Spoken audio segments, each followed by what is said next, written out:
गायत्री साधना से पाप मुक्ति। गायत्री की अनंत कृपा से पापियों के पाप नाश होते हैं। इस तत्व पर विचार करते हुए हमें यह समझ लेना चाहिए कि आत्मा सर्वथा स्वच्छ, निर्मल, पवित्र, शुद्ध बुद्ध और निर्लिप्त होती है। पापों का नाश आत्म तेज की प्रचंडता से होता है। यह तेजी जितनी अधिक होती है उतना ही संस्कार का कार्य शीघ्र और अधिक परिमाण में होता है। बिना धार की लोहे की छड़ से वह कार्य नहीं हो सकता जो तीक्ष्ण तलवार से होता है। हमें भी अपनी आत्मशक्ति तेज करने के लिए शरीर को तपाना पड़ता है। इसे आध्यात्मिक भाषा में तप या प्रायश्चित नाम से पुकारते हैं। अगर कोई व्यक्ति अपराध करे तो उसके लिए उसे दंड देना चाहिए या फिर देते हैं। जैसे अगर किसी बच्चे ने गड़बड़ी की है तो माता की डांट पड़ती है। अगर किसी शिष्य ने कुछ गलत काम किया है तो गुरु उसे डांटते हैं। किसी सामाजिक नियमों का भंग किया जाने से पंचायत दंड देती है। कानून का उल्लंघन होने से जेल हो सकती है या जुर्माना हो सकता है। उसी तरह ईश्वर दैविक, दैहिक और भौतिक दुख देकर पापों का दंड देता है। यह जो दंड स्वरूप जो कष्ट हमें मिलते हैं उससे मनुष्य के भीतर एक खलबली मचती है, जिसके चलते वह मूल को छोड़कर उचित मार्ग पर आ जाता है। तप में ऐसी शक्ति है, तप की गर्मी से अनात्म तत्वों का संवार होता है और पापों की निवृत्ति के लिए आत्म तेज की अग्नि चाहिए। अगर अपने से कोई भूल, पाप या बुराइयां बंद पड़ी है तो उनके अशुभ फलों के निवारण के लिए सच्चा प्रायश्चित तो यही है कि उन्हें फिर न करने का दृढ़ निश्चय करना चाहिए। पर यदि इस निश्चय के साथ साथ थोड़ी तपश्चर्या भी की जाए तो उसे प्रतिज्ञा का बल मिलता है और उसके पालन में दृढ़ता आती है। साथ ही यह तपश्चर्या सात्विकता की तीव्र गति से वृद्धि करती है, चैतन्यता उत्पन्न करती है और ऐसे उत्तम उत्तम गुण, कर्म, स्वभावों को उत्पन्न करती है जिनसे पवित्रता में, साधना में, मंगल में जीवन बिताना सुगम होता है।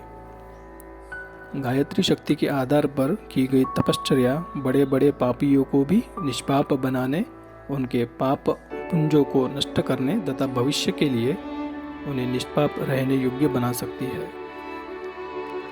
अगर कोई व्यक्ति ऐसे सोचते कि हमने अब तक कई पाप किए हैं, कई बुरे कर्म किए हैं, हमारे बुरे कर्मों की सूची बहुत बड़ी है, अब हम सुधर नहीं सकते, हमें न जाने कब तक नरक में सड़ना पड़ेगा, अगर कोई इस तरह का विचार करता है तो ऐसे सोचने वालों को जानना चाहिए कि सन्मार्ग पर चलने का प्रण करते ही उनकी पुरानी मैली कुचेली पोशाक उतर जाती है।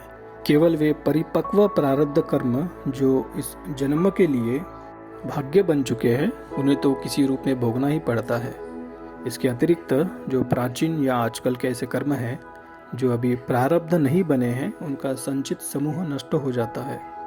जो इस जन्म के लिए दुखदायी भोग है वह भी अपेक्षाकृत बहुत हल्के हो जाते हैं और वे कष्ट दिखाकर सहज ही शांत हो जाते हैं। अगर किसी ने अपने पिछले जीवन का अधिकांश भाग कुमार्ग में व्यतीत किया है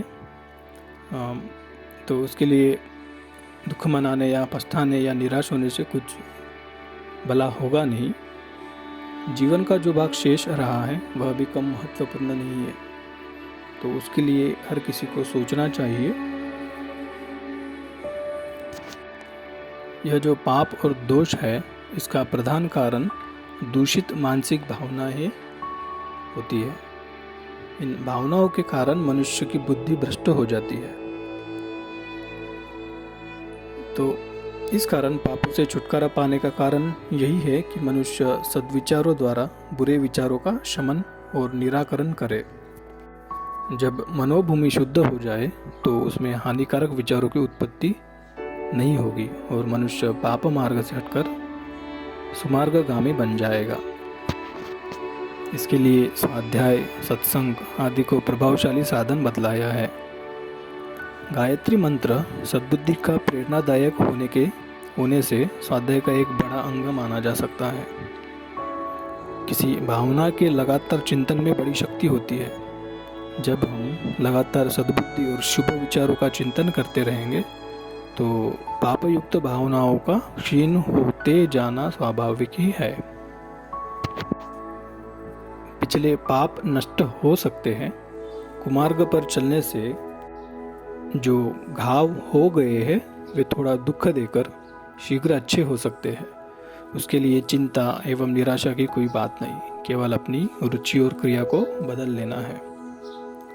गायत्री का आश्रय लेने से बुरे, बदमाश, दुराचारी स्त्री पुरुष भी स्वल्प काल में सन्मार्गगामी और पाप रहित हो सकते हैं।